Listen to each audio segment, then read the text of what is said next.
Welcome back to the channel. I'm your host, Daniel James, and today I want to talk to you about embracing your flaws. But before we talk about embracing your flaws, I want to talk about what flaws actually are. So, the definition of flaws, when you type it into Google, says flaws are marks, blemishes, or other imperfections which marks a substance or object. Or, in terms of us, human beings, flaws can be a weakness or fault in a person's character. So today, I want to talk about embracing any faults or weaknesses that you may have in your character. We all have flaws. That's part of what makes us unique. So the first thing when it comes to embracing flaws is realizing that no one's perfect and everyone does have these flaws in some way, shape, or form. But for me, it's starting to notice and self-reflect, what are your flaws? What do you have that is a weakness in your character? Because a lot of times we can get caught in this victim mindset. We can blame other people for this mistakes that we have, this life that we have, when actually what we need to do is take a real look at ourselves. Actually look at our character. Are you being the kind of person that you want to be?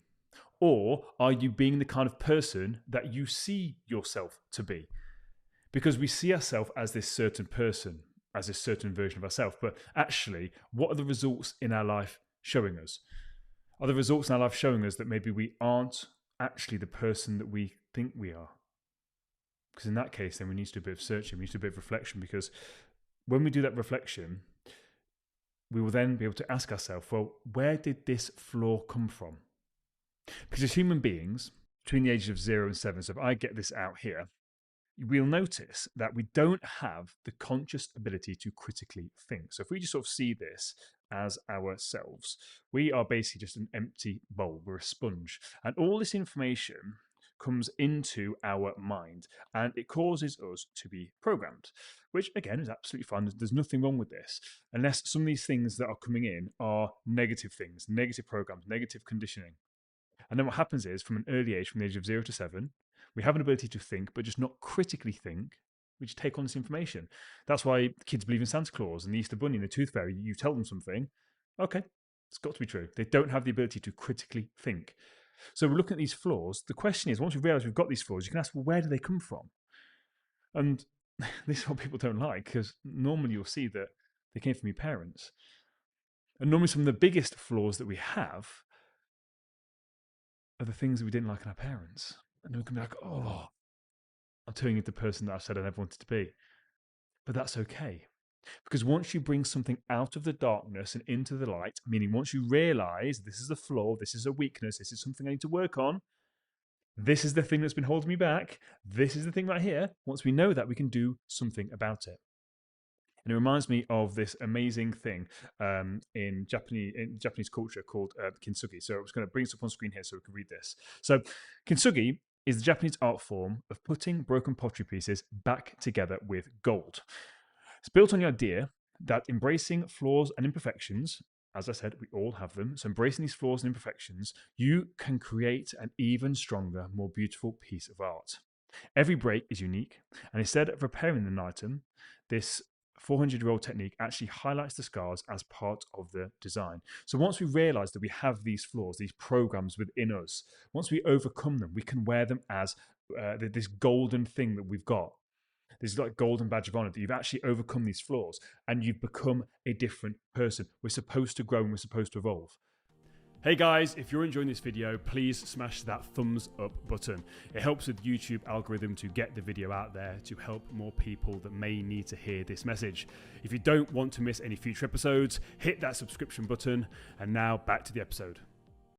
People say, oh, you're never going to change. Well, when you do change, wear that with pride. It takes a real lot of effort to take something like that. I don't like to use the word broken, by the way. It says they're like taking something that's broken. I don't like that. So I don't for a single second think that you're broken at all. But this character flaw that we've got, this flaw that we've got in our personality or whatever it is, we've got to do something about it. And once we do something about it, wear that with pride because it's so hard to actually overcome ourselves like that. Now, the second part here says, using this metaphor for healing ourselves, it teaches us the important lesson, which is sometimes in the process of repairing things that are broken, we actually create something more unique, beautiful, and resilient. Now, that resilient piece there, I love that because once we're going through this and we're embracing our flaws and we're working on them, we're overcoming, we're unpicking where's it actually come from, we realize that we're not a bad person. Maybe our behaviors weren't great, but that doesn't make us a bad person. The behavior we did, the thing we did, the action we took, that wasn't great. But you as a person, you are not flawed. Maybe your thinking is off, your thinking is flawed, your thinking is not quite right, but you as a person, you are amazing. And once you can embrace and own the mistakes you've made, taking responsibility for the things that you've done, maybe the people that you've hurt, the bad actions you've taken, the poor behavior, that then allows you to actually grow. You become this better version of yourself. And then this thing here, like being broken. Are you actually broken, or are you surrounded by these mood hoovers and these energy vampires that are almost forcing you to make bad decisions? Obviously, no one forces you to do anything. You know that if you're a long-term listener, you know that. No one forces you. But are you just surrounding yourself with energy vampires, which is constantly draining your energy? And then from this place of low energy, you're acting out of alignment with who you really are. Because in order for us to get to this better version of ourselves, we first have to get rid of the people, things, or situations that are holding us back and keeping us drained. They're keeping us, quote unquote, broken. They're making us feel stupid. They're making us feel less than. They're causing us to doubt ourselves. The mood hooves and energy vampires, they have to go. And once they go, you will see, oh, wow, I can't believe I've been living like that for so long. Embrace it. Embrace those scars.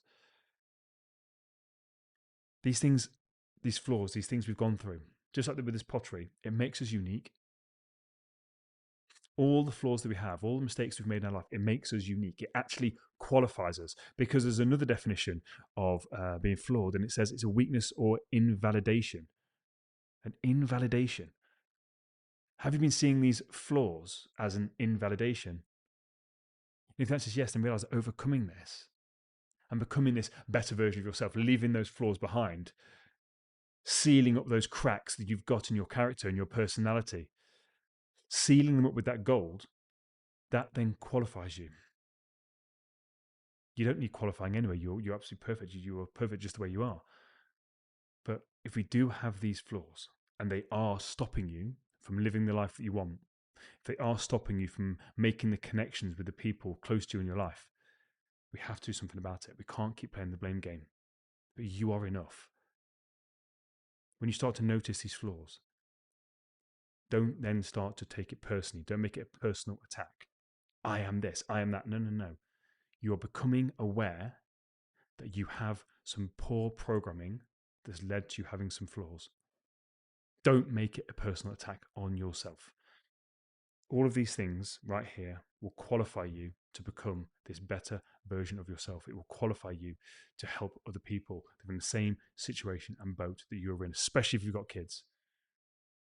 Embrace your flaws. It's what makes you unique. Just don't allow them to cripple you and keep you stuck.